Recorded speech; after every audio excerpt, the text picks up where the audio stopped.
ਬਾਬਾ ਦੀਪ ਸਿੰਘ ਜੀ ਅੱਜ ਦੀ ਤੁਸੀਂ ਵੀਡੀਓ ਦੇਖੋਗੇ ਤੁਹਾਨੂੰ ਮਾਣ ਮਹਿਸੂਸ ਹੋਏਗਾ कि ऐसा बहादुर शख्स कि जिहदा कोई हिसाब भी कोई नहीं। पहले आप वीडियो देखने उस तो बाद फिर आप एडिट करने।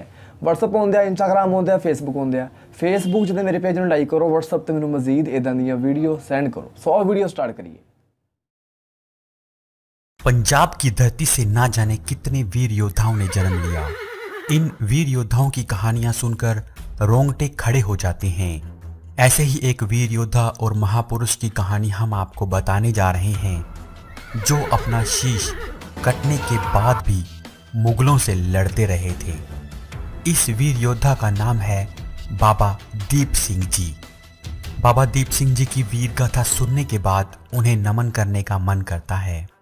दोस्तों, आपसे विनती है कि इस वीडियो को अंत तक जरूर देखिएगा, ताकि आपको भी पंजाब और भारत के इस योद्धा की सच्ची कहानी पता चल सके।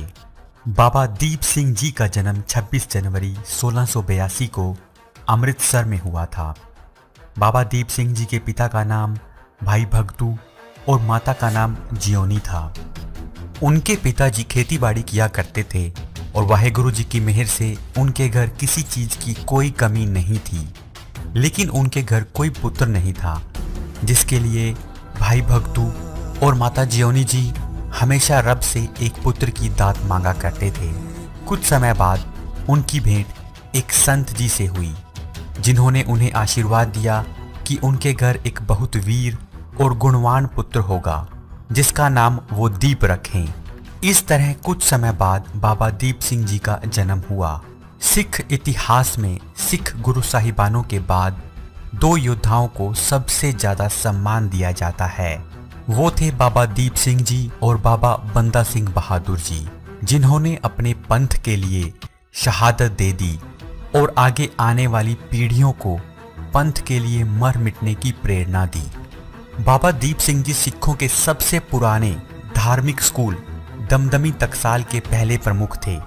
इस संस्थान की स्थापना 10वें गुरु श्री गुरु गोविंद सिंह जी के द्वारा की गई थी।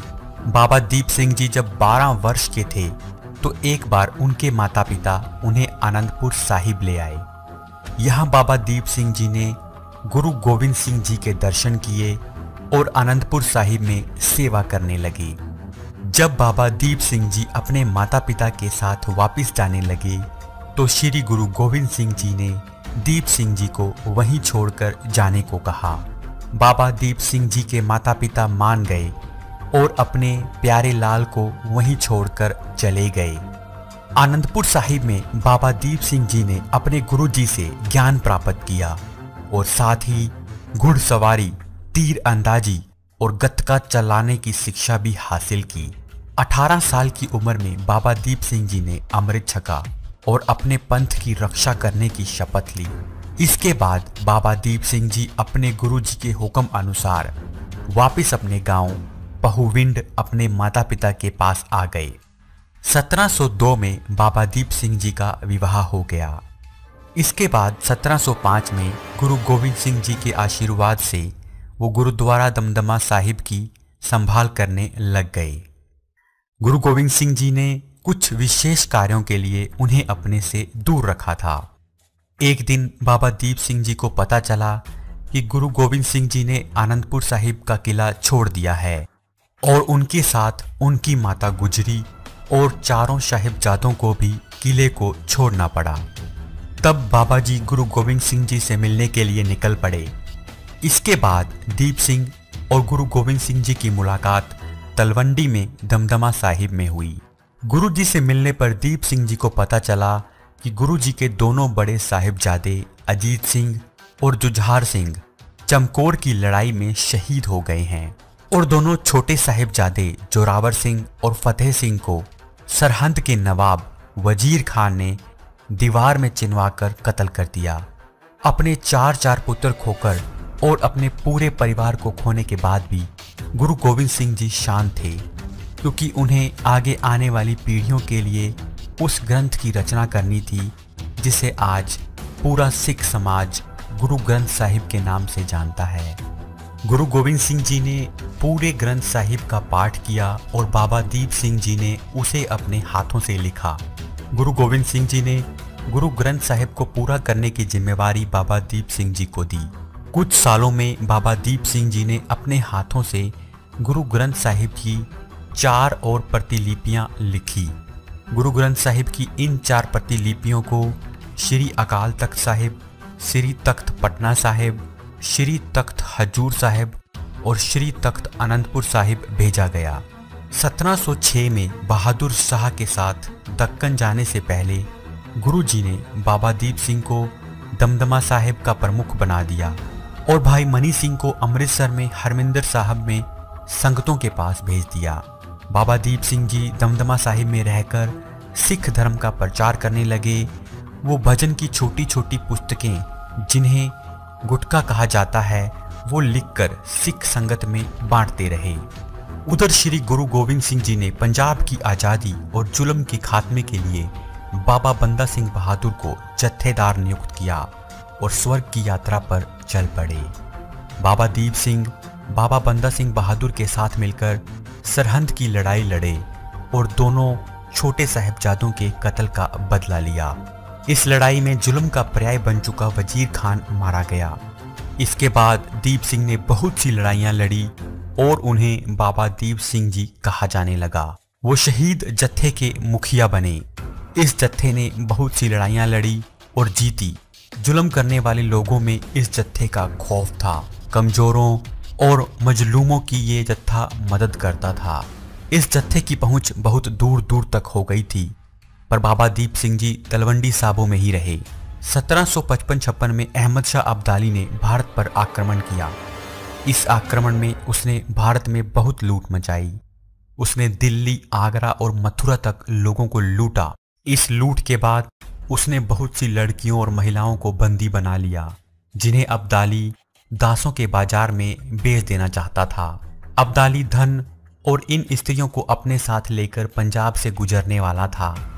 तब गुरु सिख बाबा दीप सिंह जी ने अपने गुरु की शिक्षा पर चलते हुए उसकी कैद से उन मासूमों को बचाने की योजना बनाई। उस समय बड़े बड़े योद्धा अब्दाली से खौफ खाते थे और कोई भी अब्दाली से पंगा नहीं लेना चाहता था। लेकिन बाबा दीप सिंह जी की सोच थी कि उन्हें भारत की बहु बेटियों को उससे बचाना है। इसीलिए कुरुक्षेत्र के पास मारकंडा नदी के किनारे बाबा दीप सिंह जी ने अपने सिख वॉरियर्स के साथ अब्दाली के काफिले पर जबरदस्त हमला बोला। इस हमले का मकसद सिर्फ उन स्त्रियों को बचाना था, जिसमें सिख वॉरियर्स बहुत हद तक सफल रहे। इसके बाद भी 1761 में पानीपत की तीसरी लड़ाई के बाद जब अब्दाली लूट का सामान लेकर जा रहा था, तब भी सिख वॉरियर्स ने उससे बहुत सारा धन लूटकर बंदियों को आज़ाद करवा दिया था। जिसके बाद अब्दाली सिखों से बहुत खार खाने लगा था और वो सिखों के साथ साथ उनके धार्मिक स्थलों को भी नष्ट कर देना चाहता था। अहमद शाह अब्दाली ने पंजाब को अपने कब्जे में ले लिया था और अपने पुत्र तैमूर शाह को लाहौर का गवर्नर नियुक्त कर दिया था। तैमूर के सिपह सालार जहान खान ने 1757 में अमृतसर पर कब्जा कर लिया। बाबा दीप सिंह जी, जो इस वक्त 75 वर्ष के थे, उन्होंने सिखों के मान सम्मान के लिए जहान खान को चुनौती दी। उन्होंने अपने साथ बहुत से सिखों को मिलाया और अमृतसर की ओर कूच किया। अमृतसर से 10 मील की दूरी पर तरन तारण में सिखों की संख्या 5000 हो गई थी। हालांकि उनकी ये संख्या जहान खान की सेना के सामने बहुत कम थी, फिर भी हर सिख योद्धा अपनी जान देने के लिए तैयार था। बाबा दीप सिंह जी ने अपने खंडे से जमीन पर एक लकीर खींच दी और कहा कि वही इस लकीर को पार करे जो लड़ने और मरने के लिए तैयार हो। सिखों से लड़ने के लिए जहान खान ने 20,000 सैनिकों को भेजा। सिखों और जहान खान के सिपाहियों में अमृतसर से 5 मील दूर गोहारवल गांव में जबरदस्त लड़ाई हुई। इस लड़ाई में बाबा दीप सिंह जी ने अपने 15 किलो वजनी खंडे के साथ जहान खान की सेना को भारी नुकसान पहुंचाया। हर सिख इसे अपनी आखिरी लड़ाई की तरह लड़ रहा था, लेकिन जहान खान ने और अधिक सैनिक इस लड़ाई में भेज दिए। लड़ाई में कमांडर जमाल खान और बाबा जी के बीच युद्ध शुरू हो गया। और दोनों ने अपनी तलवार घुमाई, जिससे दोनों के सर धड़ से अलग हो गए। शीश धड़ से अलग होने पर एक सिख योद्धा ने बाबा जी को उनका प्रण याद दिलाया कि उन्हें हरमंदिर साहिब पहुंचना है।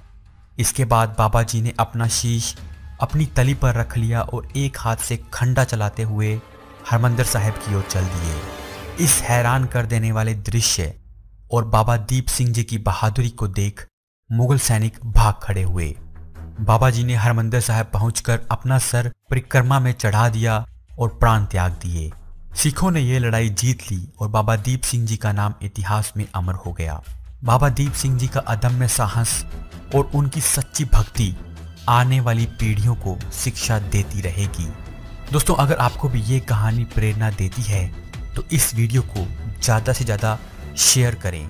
हाय हाय हाय हाय हाय हाय हाय हाय, मैं कहना कि बहादरी, ऐसी बहादरी इनू कहते हैं बाबा दीप सिंह जी कि ऐसा जोश, ऐसा जज्बा, मेरा नहीं ख्याल कि इदां दा जोश। 75 साल की उम्र 75 साल है, लेकिन जोश जज्बा ऐसा कि सिर ही लथ गया, सिर लैदा हो गया, धन लैदा हो गया, लेकिन फिर भी जंग करते हैं यार।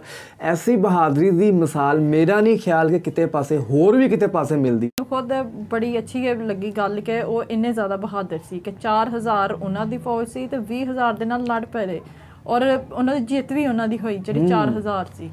और सब तो ज़्यादा अच्छी गल यह है कि वो कमज़ोरां दे नाल बड़ा करदे सी कि ज़्यादातर औरतां दे नाल कि उन्होंने औरतां नूं कि शाह अब्दाली ने जिसले अपनियां बांदियां बनाया तो उन्होंने जंग करके उन्होंने उन्हां को छुड़वाया सी। बिल्कुल कि वो लड़कियां औरतां नूं गुलाम बना के लैके जान दिया सीगा ते बाबा दीप सिंह जी ने की कीता, लड़ाई कीती उन्हां नाल, उन्हां को छुड़वाया उन्हां नूं और इज्जत दे नाल उन्हां दे घरां तक पहुंचाया। अच्छा, फिर ऐसी लड़ाई कीती है। अच्छा, फिर लड़ाई कैसी कीती है कि सिर है ही कोई नहीं। बिल्कुल ਜਦੋਂ ਦੁਸ਼ਮਣਾਂ ਨੇ ਦੇਖਿਆ ਕਿ ਬਾਬਾ ਦੀਪ ਸਿੰਘ ਦਾ ਸਿਰ ਹੀ ਕੋਈ ਨਹੀਂ ਹੈ, ਇਹ ਸਿਰ ਤੋਂ ਬਗੈਰ ਹੀ ਲੜੀ ਜਾਂਦਾ ਵਾ, ਫਿਰ 25 ਕਿਲੋ ਕਿ 15 ਕਿਲੋ ਦਾ ਉਹਦਾ ਸੀਗਾ ਉਹ ਖੰਡਾ, ਕਿਰਪਾਨ ਉਹਦੀ, ਮਤਲਬ ਕਿ ਉਹਦੇ ਨਾਲ ਉਹ ਲੜੀ ਜਾਂਦਾ, ਜਿਹੜਾ ਅੱਗੇ ਹੁੰਦਾ ਉਹ ਧੋਣਾ ਹੀ ਲਾਈ ਜਾਂਦਾ। ਬਾਕੀ ਮੈਂ ਤੁਹਾਨੂੰ ਸਹੀ ਗੱਲ ਦੱਸਾਂ, ਅਸੀਂ ਮੁਸਲਮਾਨ ਹਾਂ, ਸਾਨੂੰ ਯਕੀਨ ਨਹੀਂ ਆਉਂਦਿਆ ਕਿ ਸਿਰ ਤੋਂ ਬਗੈਰ ਵੀ ਲੜਿਆ ਜਾ ਸਕਦਾ ਵੈ, ਲੇਕਿਨ ਦੇਖਣ ਵਾਲਿਆਂ ਨੇ ਜਿਹਨਾਂ ਨੇ ਦੇਖਿਆ ਉਹ ਉੱਦਾਂ ਹੀ ਦੌੜ ਲਾ ਗਏ, ਜੰਗ ਤੋਂ ਬਗੈਰ ਹੀ ਦੌੜ ਲਾ ਗਏ ਕਿ ਜਿਹੜੀ ਕੌਮ ਸਿਰ ਤੋਂ ਬਗੈਰ ਹੀ ਲੜਨ ਦਈ ਹੈ, ਇਹਦਾ ਸਿਰ ਅਗਰ ਹੋਵੇ ਤੇ ਕਿਸ ਤਰ੍ਹਾਂ ਇਹ, ਮਤਲਬ ਕਿ ਇਹ ਕਿੱਦਾਂ ਸਾਨੂੰ ਤੇ ਛੱਡੇਗਾ ਹੀ ਨਹੀਂ ਯਾਰ। ਮੈਂ ਕਹਿੰਦਾ ਕਿ ਬਹੁਤ ਹੀ, ਮੈਨੂੰ ਤੇ ਵੀਡੀਓ ਬਹੁਤ ਹੀ ਜ਼ਿਆਦਾ ਪਸੰਦ ਆਈ ਹੈ। ਬਾਕੀ ਇਹ ਕਿ ਜਿਹੜੇ ਆ ਸਿੱਖ ਉਹ ਸ਼ਹੀਦਾਂ ਨੂੰ ਬੜੀ ਅੱਛੀ ਤਰ੍ਹਾਂ ਯਾਦ ਕਰਦੇ ਨੇ ਔਰ ਜਿਹੜਾ ਐਡਾ ਵੱਡਾ ਕਿ ਜਿਹਨੇ ਫਤਹ ਹਾਸਿਲ ਕੀਤੀ, ਸਭ ਕੁਝ ਕੀਤਾ, ਉਹਨੂੰ ਕਿੰਨੀ ਅੱਛੀ ਤਰ੍ਹਾਂ ਯਾਦ ਕਰਦੇ ਹੋਣਗੇ, ਕਿੰਨਾ ਯਾਦ ਨਾਗਰ ਕੀਰਤਨ ਕੱਢਦੇ ਹੋਣਗੇ, 5 ਪਿਆਰੇ ਅੱਗੇ ਲਾ ਕੇ। ਅੱਛਾ, ਇਹ ਜਿਹੜੀ ਚੀਜ਼ ਹੈ ਨਾ, ਇਹ ਮੈਨੂੰ ਬੜੀ ਜ਼ਿਆਦਾ ਪਸੰਦ ਹੈ। ਮੇਰਾ ਦਿਲ ਕਰਦਾ ਕਿ ਮੈਂ ਉੱਥੇ ਜਾ ਕੇ ਦੇਖਾਂ ਵੀ ਸਿੱਖ ਲੋਕ ਕਿੱਦਾਂ ਕੀਰਤਨ ਕੱਢਦੇ ਹੈ, ਕਿੱਦਾਂ 5 ਪਿਆਰੇ ਅੱਗੇ ਹੁੰਦੇ ਹੈ, ਕਿਸ ਤਰ੍ਹਾਂ ਸਾਰਾ ਪ੍ਰੋਸੀਜਰ ਦੇਖਣ ਦਾ ਨਾ ਸਾਨੂੰ ਬੜਾ ਜ਼ਿਆਦਾ ਇੰਟਰਸਟਿੰਗ ਹੈ। ਲੇਕਿਨ ਇੱਕ ਦਿਨ ਆਏਗਾ ਅਸੀਂ ਲਾਜ਼ਮੀ ਆਵਾਂਗੇ ਬਸ। ਬਾਕੀ ਵੀਡੀਓ ਬੜੀ ਜ਼ਿਆਦਾ ਇੰਟਰਸਟਿੰਗ ਸੀ, ਜੋ ਅਸੀਂ ਮੁਸਲਮਾਨਾਂ ਦੀ ਨਜ਼ਰ ਵਿੱਚ ਜੋ ਅਸੀਂ ਸਮਝ ਰਹੇ ਸੀ ਉਹ ਤੁਹਾਨੂੰ ਦੱਸ ਦਿੱਤਾ। ਬਾਕੀ ਤੁਹਾਡਾ ਕੀ ਖਿਆਲ ਹੈ, ਤੁਹਾਡੀ ਕੀ ਰਾਏ ਹੈ, ਤੁਸੀਂ ਤਾਂ ਕਮੈਂਟ ਬਾਕਸ ਵਿੱਚ ਲਾਜ਼ਮੀ ਦੱਸੋ। ਇਹ ਸੀ ਅੱਜ ਦੀ ਵੀਡੀਓ, ਮਿਲਾਂਗੇ ਤੁਹਾਨੂੰ ਅਗਲੀ ਵੀਡੀਓ ਵਾਸਤੇ, ਇਜਾਜ਼ਤ ਚਾਹੁੰਦੇ ਹਾਂ। ਅੱਲਾਹ ਹਾਫਿਜ਼। अल्लाह हाफिज़।